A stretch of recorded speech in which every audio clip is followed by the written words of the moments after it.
आज हम लोग सीखने वाले हैं नंबर सिस्टम यानी संख्या पद्धति। इसमें हम लोग टाइप्स ऑफ नंबर सीखेंगे। संख्या कितने प्रकार के होते हैं? प्राकृतिक संख्या, पूर्ण संख्या, पूर्णांक संख्या। ये जो आप पढ़ते हैं ये कॉन्सेप्ट है नंबर का। पहले हम लोग सीखेंगे नेचुरल नंबर है क्या। प्राकृतिक संख्या मतलब गिनती वाली संख्या। अब गिनती कहाँ से शुरू होती है?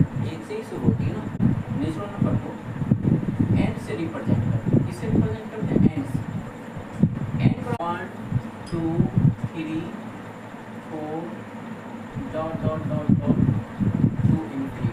मैंने लिखा नेचुरल नंबर एन का मतलब कैपिटल एन का मतलब क्या है?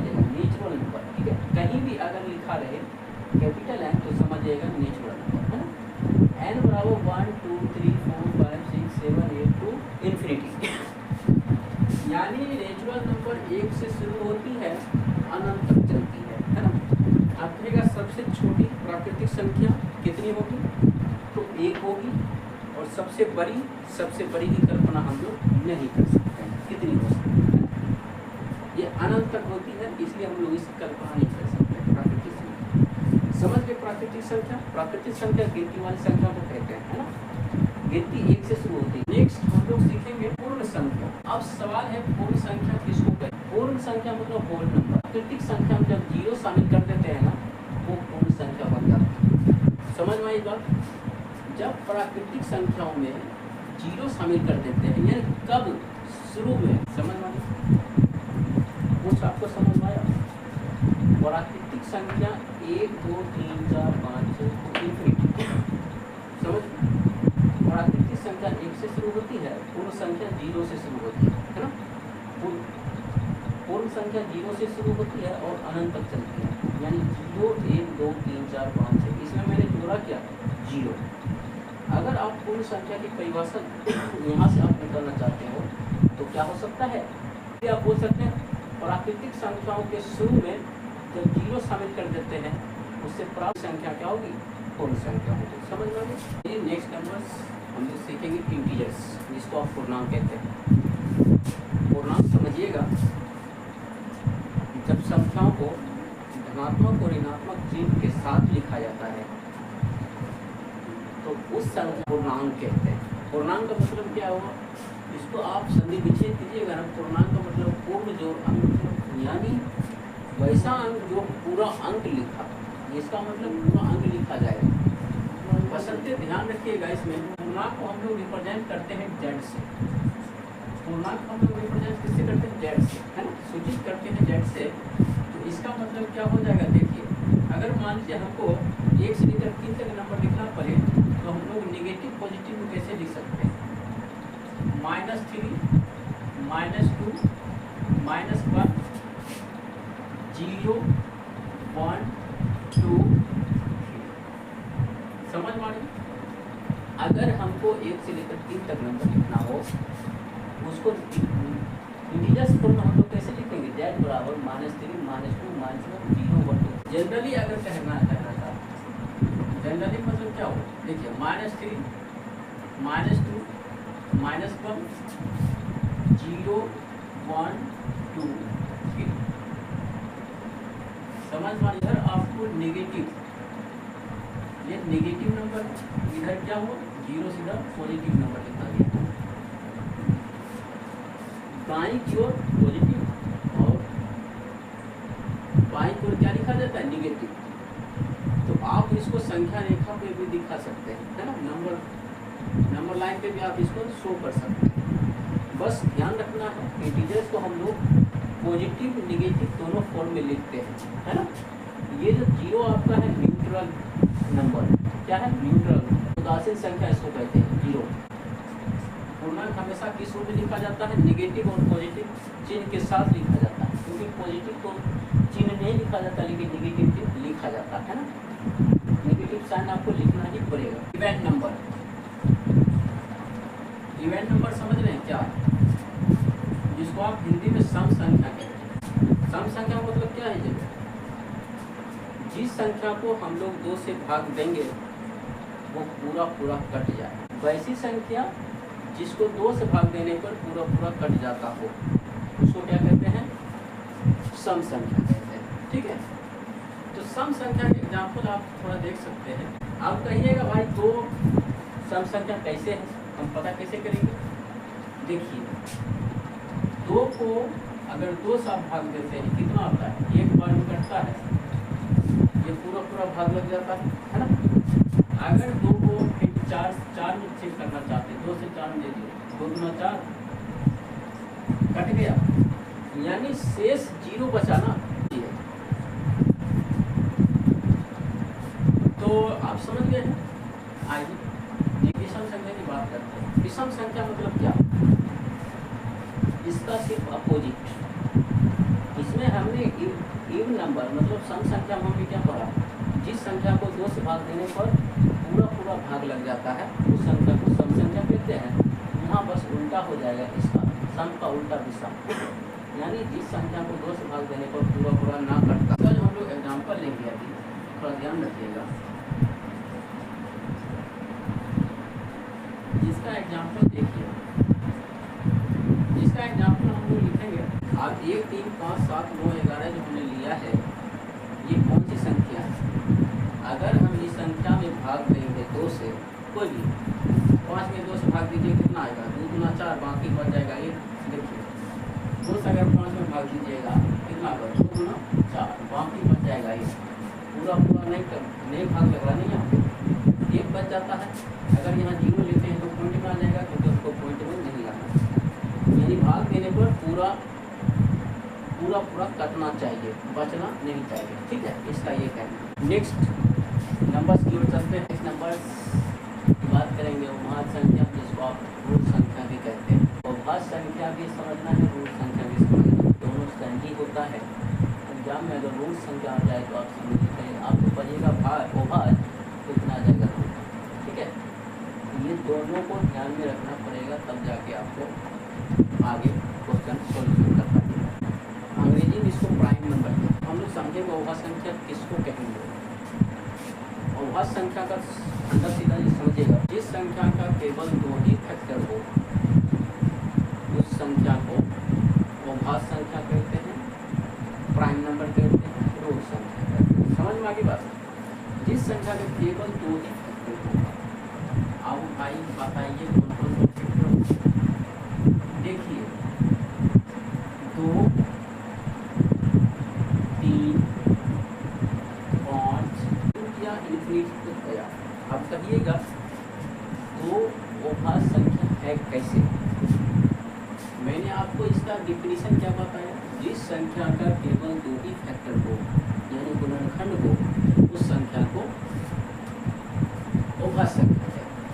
फॉर एग्जाम्पल देखिएगा, मान लीजिए 2 है, ठीक है, पहला 2, इसको सम अभाज्य संख्या भी कहते हैं। देखिए 2 का कितना फैक्टर, 1 होगा 2 होगा। अब कहिएगा ये क्या कर रही है, 2 का 1 फैक्टर कैसे होगा।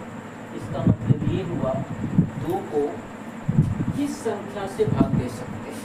2 को या तो 1 से भाग दे सकते हैं या तो 2 से भाग दे सकते हैं। अगर 1 से भाग देंगे 2 को तो 2 आएगा, अगर 2 को 2 से भाग देंगे तो 1 आएगा। 3 का फैक्टर कितना आता है, 3 का फैक्टर कितना, 1 3 और कुछ आएगा। 3 को किससे भाग दे सकते, 4 से भाग दे सकते हैं क्या, नहीं ना। 3 को 6 से भाग दे सकते नहीं, 6 से भाग देंगे तो 1/2 आ जाएगा। अगर उसको भी हम लोग सॉल्यूशन करेंगे 0.5 आ जाएगा, ठीक है। क्योंकि भाग देना है तो वो पूरा कटना चाहिए, है ना। कितना भी संख्या लिए हैं, इस सबका कितना फैक्टर होगा, 2 ही फैक्टर होगा। सभी का निकाल के देखिए। तो नंबर हम लोग से कहते हैं कंपोजिट नंबर। कंपोजिट नंबर किसको कहते हैं, बस अभाज्य संख्या को उल्टा है। इसका कहना था जिस संख्या का केवल 2 ही फैक्टर हो उस संख्या को भाज्य संख्या कहते हैं। यहाँ जिस संख्या का 2 से अधिक फैक्टर हो, यानी जिस संख्या का 2 से अधिक गुणनखंड हो उस संख्या को कहते हैं भाज्य संख्या। अधिक फैक्टर देखिए 4 हो जाएगा, 6 हो जाएगा, 8 हो जाएगा, 10 हो, 4 6 8 10 12 14 16, है ना। आगे चलते रहेंगे। अब कहिएगा भाज्य संख्या उसको कहते हैं जिसका 2 से अधिक फैक्टर होगा। अब हम लोग चेक करेंगे कैसे भाई, चेक आइए करते हैं। यहाँ तो आपने चेक कर लिया है, ये अभाज्य संख्या था जिसका 2 ही फैक्टर होता था। यहाँ देखिए 4, 4 का पहला फैक्टर 1 होगा, दूसरा फैक्टर 2 होगा, तीसरा फैक्टर 4 होगा। समझ में आ रही बात? यानी 4 को 1 से भाग दे सकते हैं, 2 से भाग दे सकते हैं, 4 से भाग दे सकते हैं और किसी से नहीं दे सकते। 6 का देख लीजिए, फिर 6 को किससे भाग दे सकते हैं? 1 से, फिर 2 से, फिर 3 से, फिर 6 से और किसी से भाग नहीं दे सकते। इसी तरह से आइए 10 का देख लेते हैं। 10 को किससे भाग दे सकते हैं? 1 से, 2 से, 5 से, 10 से। अब बताइए 4 का फैक्टर कितना आया? 2 से ज़्यादा आया कि नहीं आया? 1 2 3। 4 का 3 फैक्टर आया, 6 का 4 फैक्टर आया, 10 का 4 फैक्टर आया। इसका मतलब समझ गए?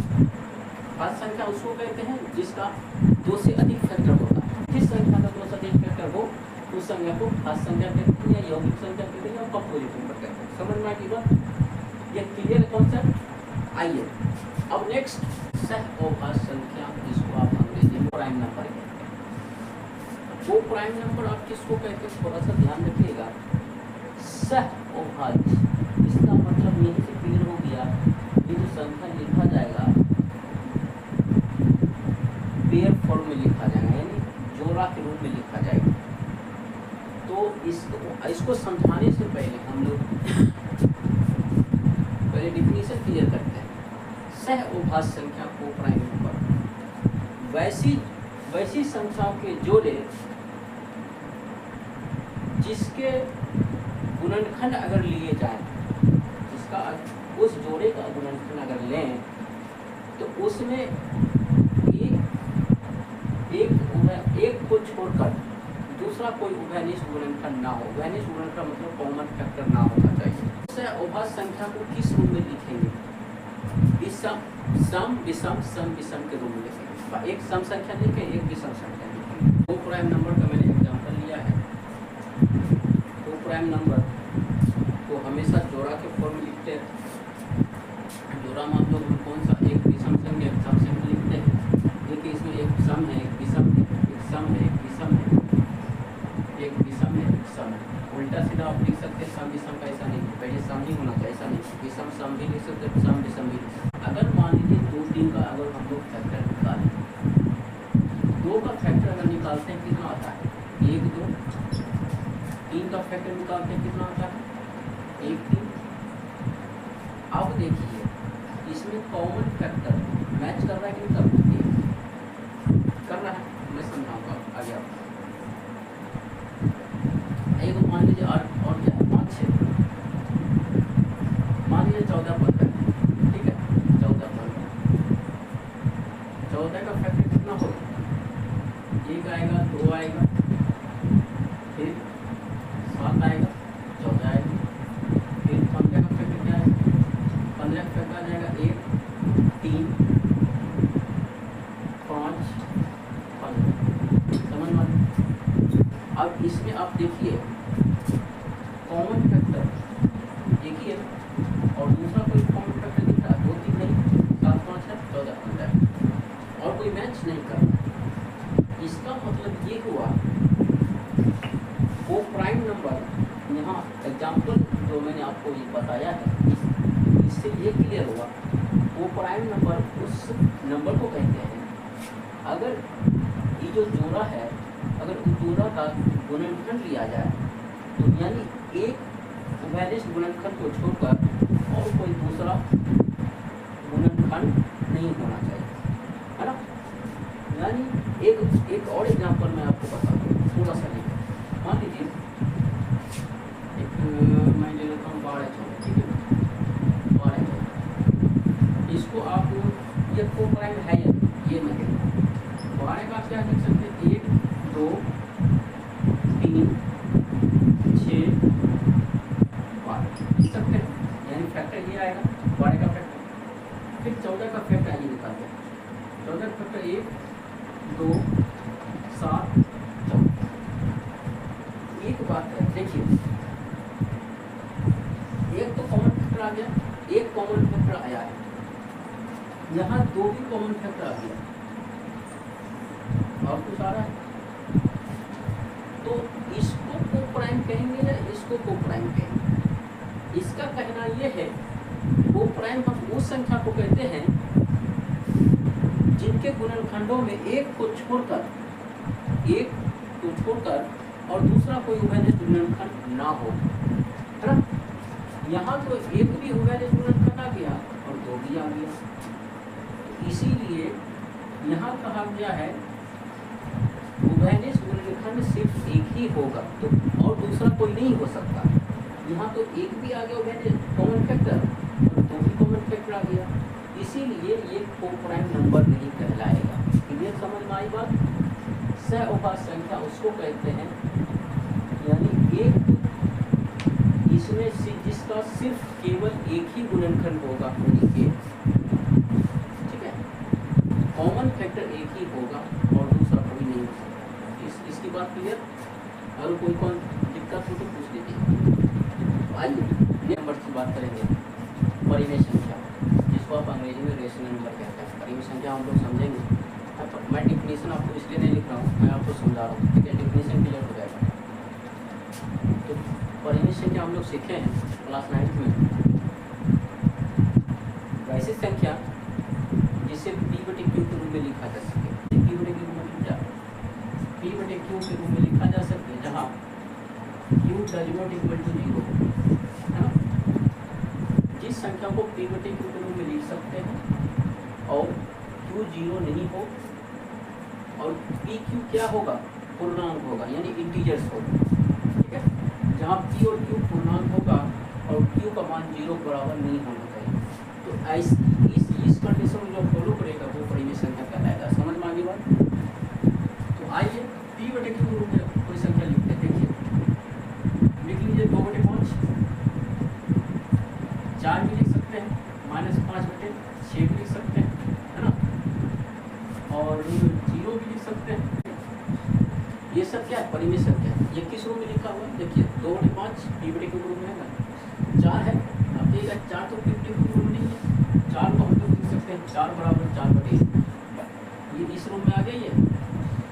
0 को भी लिख सकते हैं इसी तरह से, जैसे 4 को लिखे थे, 0 बराबर 0/1, है ना, -14/5।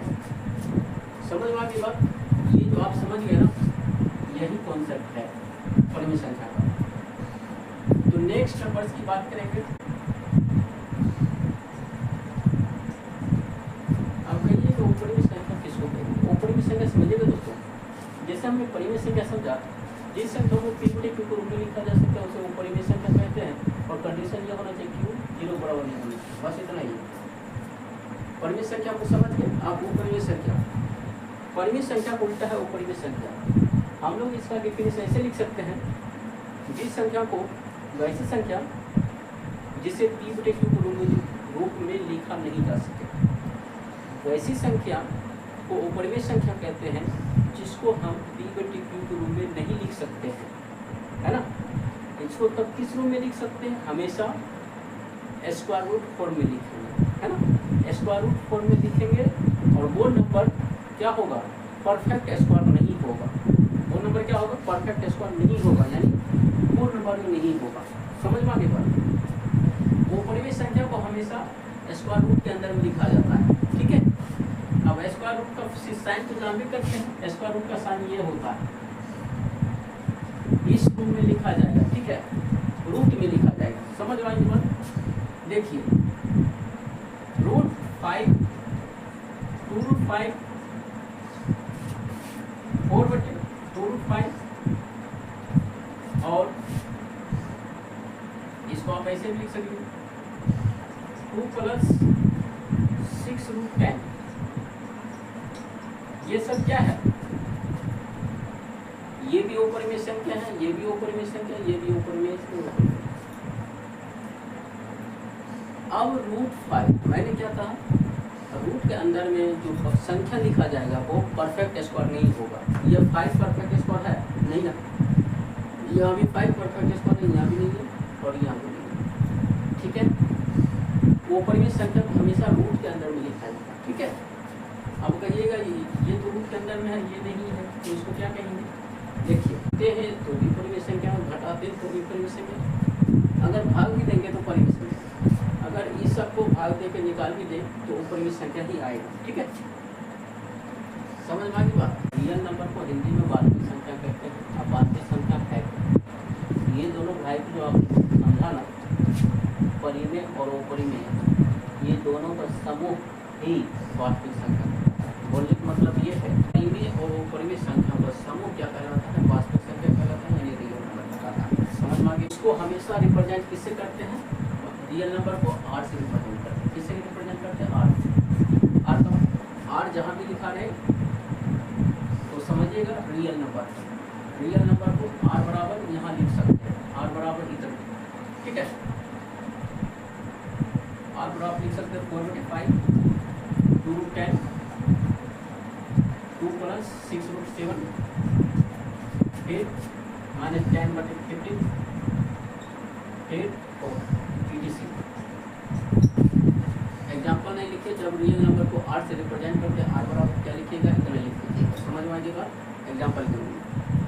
तो अब हम लोग सीखेंगे काल्पनिक संख्या। काल्पनिक संख्या वो वास्तविक संख्या एक ही बात होती है, जिसको हम लोग इमेजिनरी नंबर भी कहते हैं। √-5, √-10, √-20, √-25। समझ में आ रही बात। इस टाइप का हम लोग जो नंबर लिखेंगे ना, ये क्या कहलाएगा? Imaginary number. इमेजिनरी नंबर, इसका सॉल्यूशन भी क्लास 11 में इसका सॉल्यूशन हम लोग पढ़ेंगे। कॉम्प्लेक्स एक चैप्टर है, उसी में हम लोग पढ़ेंगे। √-5 का वैल्यू कैसे निकलता है, √-10 का वैल्यू कैसे निकलता है। तो इस सब का सॉल्यूशन हम लोग जब करेंगे तब, अभी तो इसका सॉल्यूशन हम लोग नहीं कर रहे हैं। क्लास 11 में हम लोग इसका सॉल्यूशन आप लोगों को करके दिखाएंगे। जब कॉम्प्लेक्स नंबर तो पढ़ाएंगे तब। यही होता है इमेजिनरी नंबर, ये जो आप पढ़ रहे हैं। दोस्तों, मैंने टाइप्स ऑफ नंबर्स आज देखा नंबर सिस्टम में। कुछ संख्याओं का डिफिनीशन के साथ उसका एग्जाम्पल को समझाने का प्रयास किया है। तो दोस्तों, बस आज के लिए बस इतना ही। मिलते हैं